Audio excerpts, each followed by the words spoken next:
اپنے آپ کو جہنم کی آگ سے بچاؤ، میں تمہیں اللہ کے عذاب سے بچانے کا اختیار نہیں رکھتا۔ آپ صلی اللہ علیہ وسلم ابھی اتنا ہی فرما پائے تھے کہ ابو لہب ایک دم بھڑک اٹھا اور انتہائی گستاخی سے بولا، تجھے ہلاکت ہو، کیا تو نے ہم سب کو اسی بات کے لیے یہاں جمع کیا تھا؟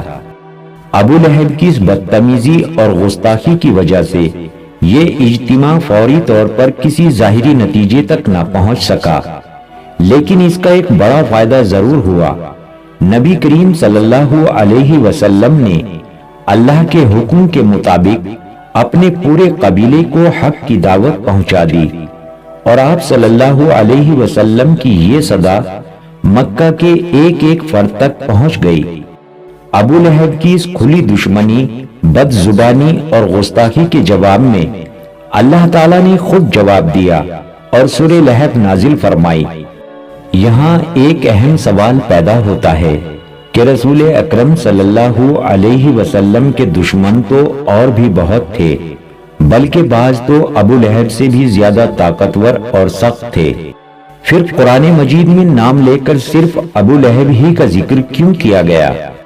اس کا جواب یہ ہے کہ چند خاص وجوہات کی بنا پر ابو لہب کا جرم اس قدر شدید تھا کہ اللہ تعالیٰ نے اسے ہمیشہ کے لیے عبرت کی نشانی بنا دیا۔ اس نے نہ صرف رشتہ داری کا حق پامال کیا بلکہ جان بوجھ کر حق کا انکار کیا، رسول اللہ صلی اللہ علیہ وسلم کی توہین اور دین حق کی کھلی مخالفت کی۔ اس لیے قرآن پاک میں اس کا نام لے کر مذمت کی گئی۔ ناظرین، ابو لہب کا جرم اتنا سنگین کیوں تھا کہ قرآن مجید میں اس کا نام لے کر مذمت کی گئی؟ اس کی ایک نہیں بلکہ کئی وجوہات تھی۔ پہلی وجہ یہ تھی کہ اس زمانے کے عرب معاشرے میں کوئی باقاعدہ حکومت یا عدالتی نظام موجود نہیں تھا جہاں مظلوم فریاد لے کر جاتا۔ ایسے حالات میں صرف قبائلی نظام ہی انصاف کا واحد سہارا ہوا کرتا تھا۔ اگر کسی پر ظلم ہوتا تو وہ فوراً اپنے قبیلے کو آواز دیتا اور پورا قبیلہ اس کی حمایت میں کھڑا ہو جاتا۔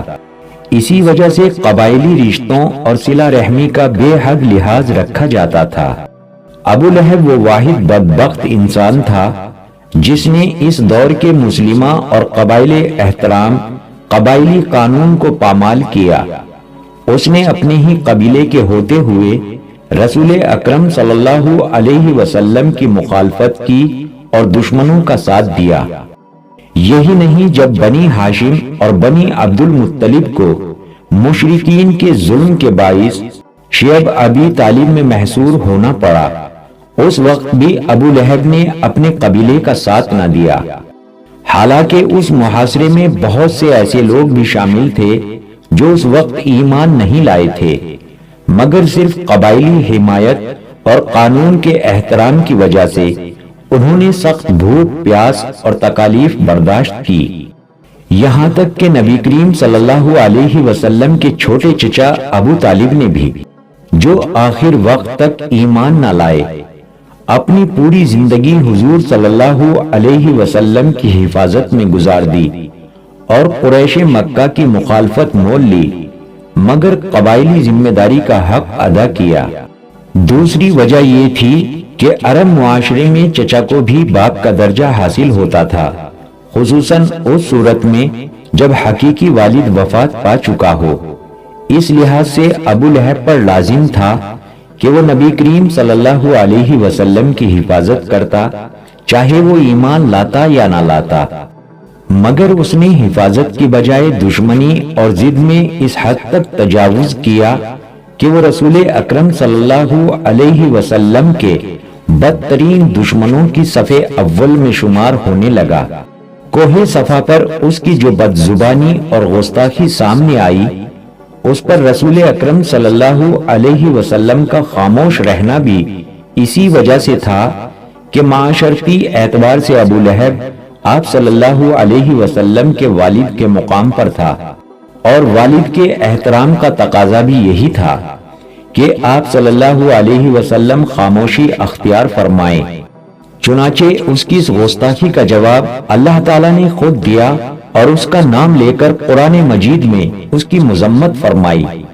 یہاں یہ بات سمجھانا بھی ضروری ہے کہ تبت یدا ابی لہب سے مراد یہ نہیں کہ جسمانی طور پر ابو لہب کے ہاتھ ٹوٹ جائیں، بلکہ یہ دراصل عربی زبان کا ایک بد دعا پر مبنی اسلوب ہے جو ناراضی اور غضب کے موقعوں پر استعمال کیا جاتا ہے۔ ایسے محاوراتی جملے صرف عربی ہی نہیں بلکہ ہر زبان میں پائے جاتے ہیں۔ ابو بکر صدیق رضی اللہ تعالیٰ عنہ کے صاحبزادے سے روایت ہے کہ جب سورہ لہب نازل ہوئی اور ابو لہب کی بیوی ام جمیل نے یہ سنا تو وہ غصے سے آپے سے باہر ہو گئی، ہاتھ میں پتھر لیے وہ رسول اکرم صلی اللہ علیہ وسلم کو نقصان پہنچانے کے ارادے سے نکلی اور راستے میں حضور صلی اللہ علیہ وسلم کی شان میں نازبہ اشعار پڑھتی جا رہی تھی۔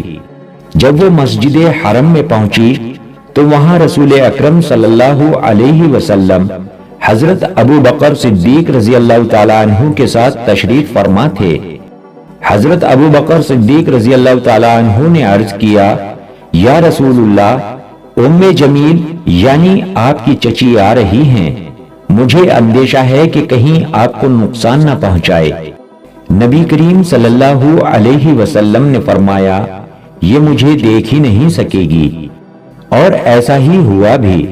رسول اکرم صلی اللہ علیہ وسلم کی موجودگی کے باوجود وہ آپ صلی اللہ علیہ وسلم کو نہ دیکھ سکی اور حضرت ابو بکر صدیق رضی اللہ تعالیٰ عنہ سے کہنے لگی، میں نے سنا ہے کہ تمہارے ساتھی نے میری ہجوم کی ہے۔ حضرت ابو بکر صدیق رضی اللہ تعالیٰ عنہ نے جواب دیا، اس گھر کے رب کی قسم، انہوں نے تمہاری کوئی ہجوم نہیں کی۔ یہ سن کر وہ غصے میں بڑبڑاتی ہوئی واپس چلی گئی۔ ناظرین، ابو لہب کے دو بیٹے عتبہ اور عتیبہ کے نکاح رسول اکرم صلی اللہ علیہ وسلم کی صاحبزادیوں سے طے پائے تھے۔ عتبہ کے نکاح میں حضرت رقیہ رضی اللہ تعالی عنہا تھی اور عتیبہ کے نکاح میں حضرت ام کلثوم رضی اللہ تعالی عنہا تھی۔ جب سورہ لہب نازل ہوئی تو ابو لہب نے ضد اور عداوت میں آ کر اپنے دونوں بیٹوں کو حکم دیا کہ وہ نبی کریم صلی اللہ علیہ وسلم کی صاحبزادیوں کو طلاق دے دیں، اور اسی کے ساتھ اس نے کھلم کھلا حضور صلی اللہ علیہ وسلم کے ساتھ گستاخی بھی کی۔ اس رویے پر رسول اکرم صلی اللہ علیہ وسلم کو سخت اذیت پہنچی اور آپ صلی اللہ علیہ وسلم نے اس کے لیے ہلاکت کی دعا فرمائی۔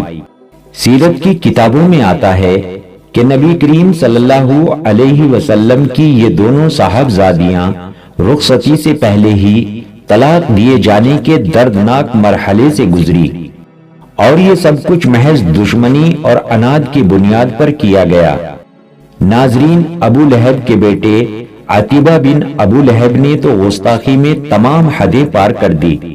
اس نے نہایت گندی زبان استعمال کی، یہاں تک کہ گستاخی کے عالم میں رسول اکرم صلی اللہ علیہ وسلم کی طرف جھپٹا اور آپ صلی اللہ علیہ وسلم کے کرتہ مبارک کو پھاڑ دیا۔ اس دل خراش حرکت سے نبی کریم صلی اللہ علیہ وسلم کے قلب اطہر کو شدید صدمہ پہنچا اور آپ صلی اللہ علیہ وسلم کی زبان مبارک سے یہ الفاظ ادا ہوئے، اے اللہ، اپنے کتوں میں سے کسی ایک کو اس پر مسلط فرما دے۔ اللہ کے محبوب نبی کریم صلی اللہ علیہ وسلم کی زبان سے نکلنے والا ہر لفظ حق ہوتا ہے، گویا جیسے پتھر پر لکیر۔ اللہ رب العزت اپنے نبی صلی اللہ علیہ وسلم کی بات کو ہر حال میں پورا فرما دیتا ہے۔ مشرکین بھی اس حقیقت سے بخوبی واقف تھے کہ حضور صلی اللہ علیہ وسلم کا فرمایا ہوا کبھی رائگا نہیں جاتا۔ اس کے باوجود ابو لہب اور اس کے بیٹے عتیبہ کی عقل پر پردہ پڑا ہوا تھا۔ وہ دونوں تجارت کی غرض سے ایک قافلے کے ساتھ شام کی طرف روانہ ہو گئے۔ سفر کے دوران رات ہو گئی اور قافلہ زرقہ کے مقام کے قریب ایک راہب کے پاس ٹھہرا۔ راہب نے قافلے والوں کو پہلے ہی خبردار کر دیا تھا کہ اس علاقے میں درندے جانور بہت ہیں، اس لیے ہوشیار رہنا۔ یہ سن کر ابو لہب کو نبی کریم صلی اللہ علیہ وسلم کی وہ بد دعا یاد آ گئی۔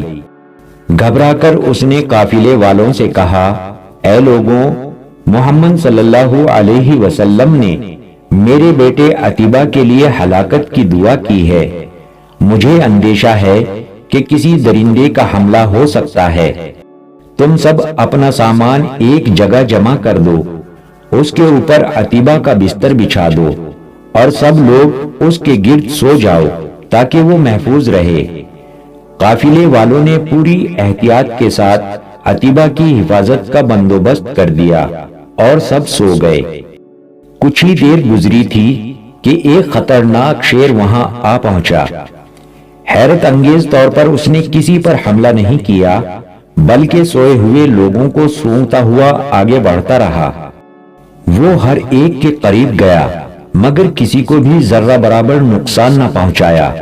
ایسا محسوس ہو رہا تھا جیسے وہ بھوکا نہیں تھا، ورنہ اتنے لوگوں میں سے کسی کو بھی چیر پھاڑ سکتا تھا۔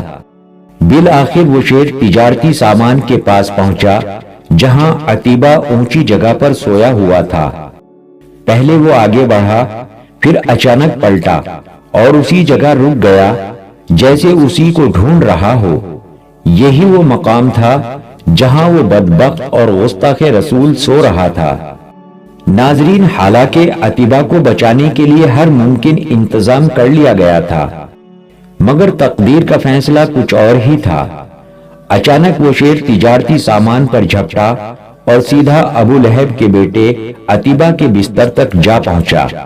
جو جانور چند لمحے پہلے ایک عام جانور کی طرح نظر آ رہا تھا، عتیبہ کو دیکھتے ہی اس کی آنکھوں میں درندگی اتر آئی۔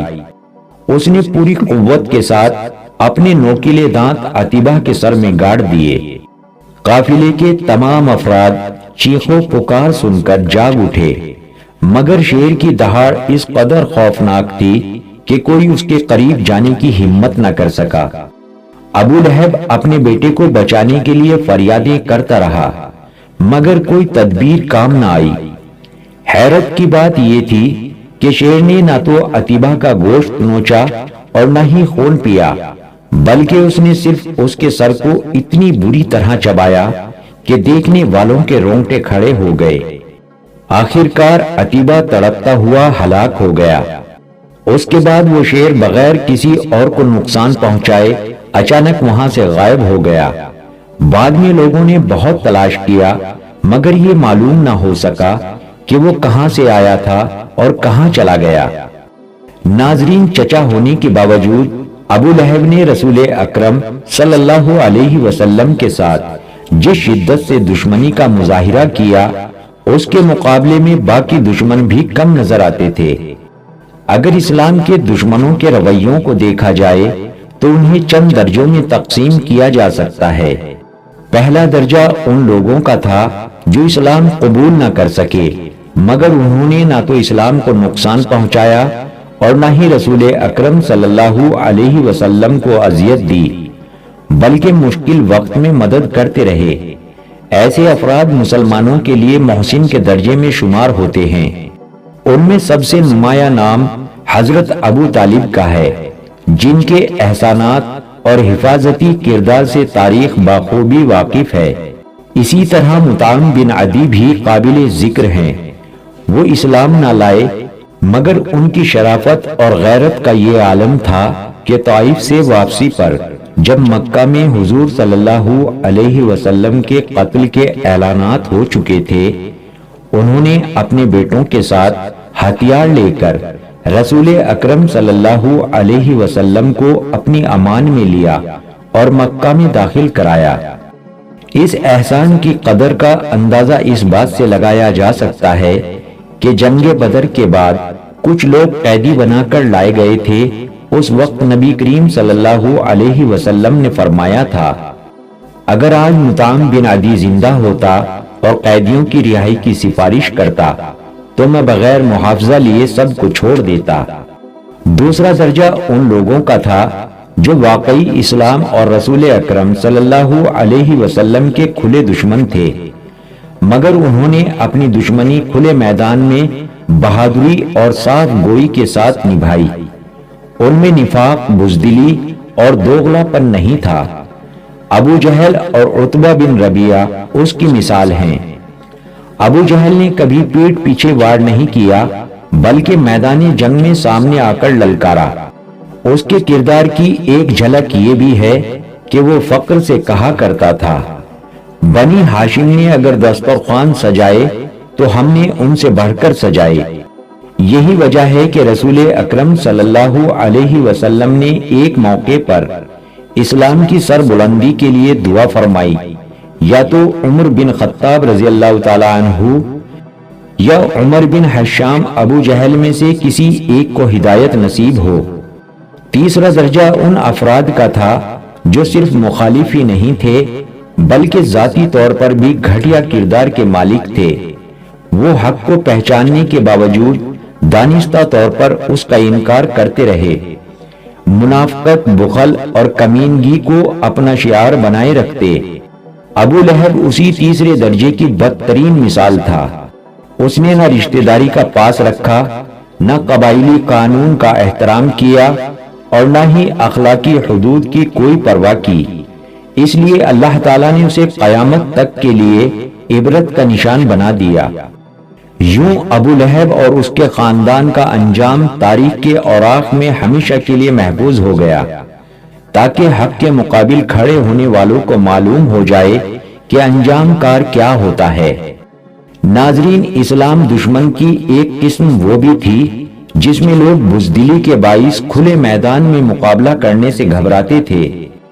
یہ لوگ سامنے آنے کی بجائے میٹھی چھری بن کر وار کرتے، منافقت کا لبادہ اوڑھتے اور اپنی سماجی حیثیت بچانے کے لیے سب کچھ قربان کرنے پر آمادہ رہتے۔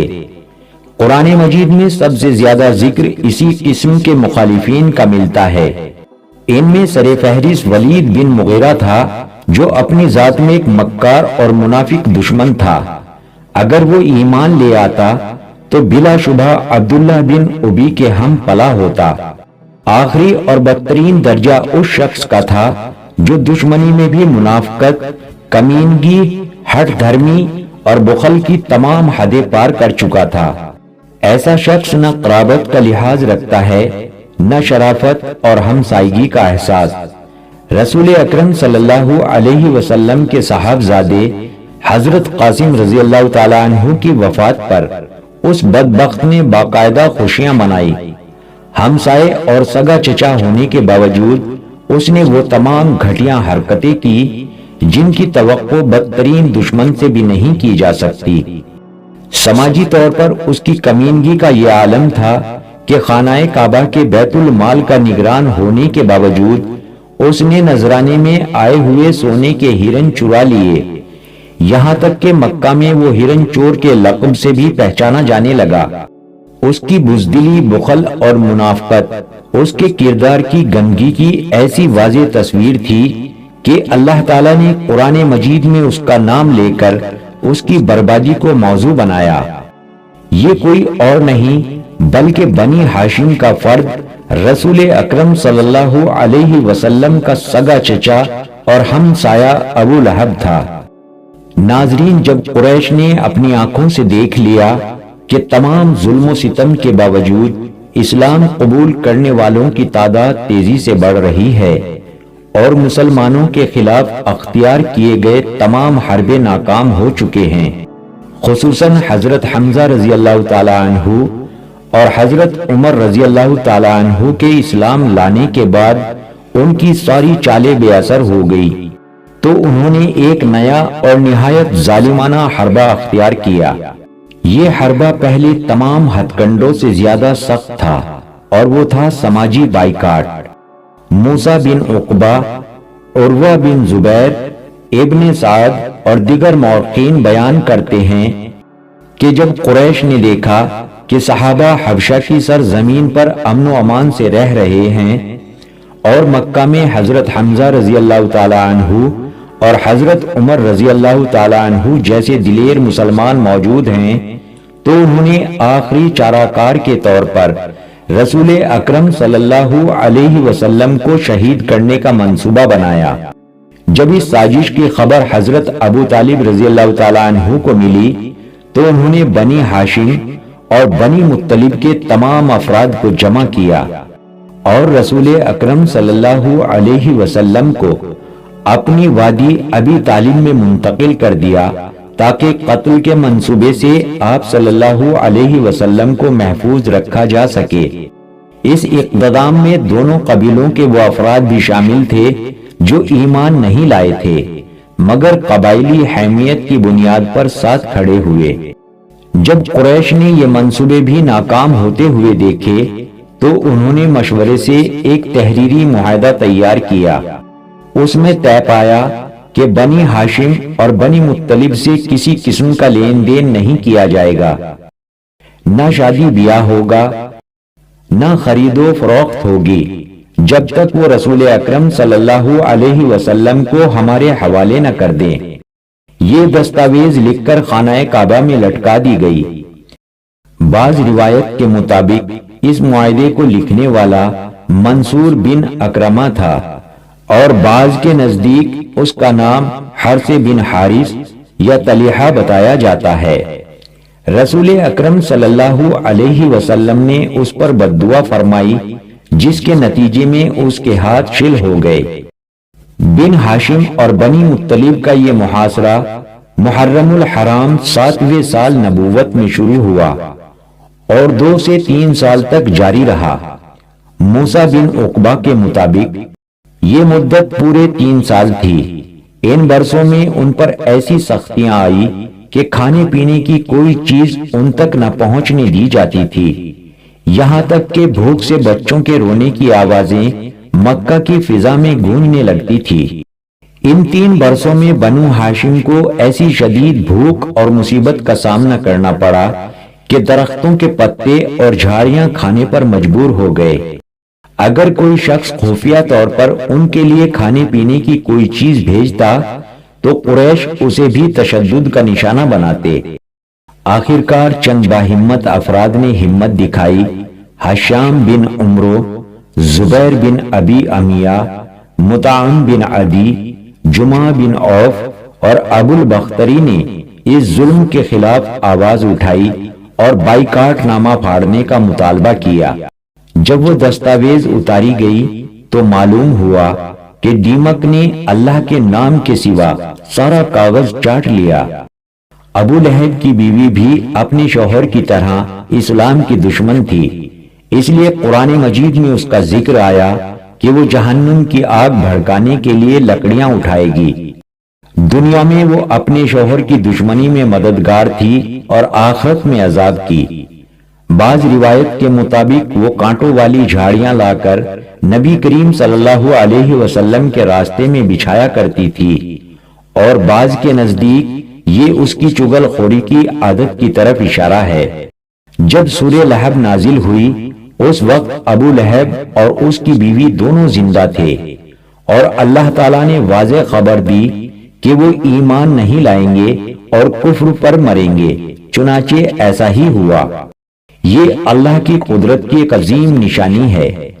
پیارے ناظرین، اگر ویڈیو میں آپ ہمارے ساتھ یہاں تک تھے تو ہماری ویڈیو کو لائک اور شیئر ضرور کریں۔ آخر میں ہم دعا کرتے ہیں کہ اللہ تعالی ہمیں نبی کریم صلی اللہ علیہ وسلم کی سچی محبت اور اسلام کی کامل پیروی نصیب فرمائے، آمین یا رب العالمین۔